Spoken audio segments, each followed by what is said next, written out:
Dili sila maka-view sa ilahang result. Ang ila yung buhaton is mag-send og email sa admissions. Okay, email at unsa man nga email address. Mag-send mo email sa admissions.oasp@cmu.edu.ph. Okay. Then, kung wala mo kabalo sa email, pwede po mo mag-visit sa page na dito ang contact number sa admission. Pwede mo mag-text. Unsa nga page? CMU FB page, ma'am. Central Mindanao University. I see. Na naka-post dito Na ang dito, ma'am. email address sa OASP. Yes, ma'am.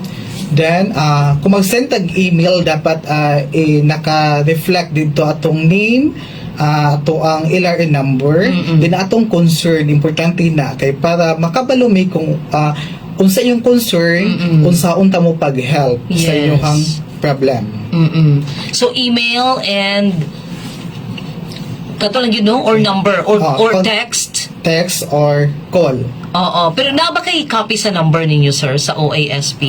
Na ako'y copy, kaya ako man ang tigtubag sa mga concerns. Sige daw, sir. Kaya ako pa na i-take note. Mao ni siya among contact number sa admission. Duha ni akong ginadala. So, amo siya. 0905 08 97 868. Okay. Muna siya ang globe ninyo ni. TM na siya nga number.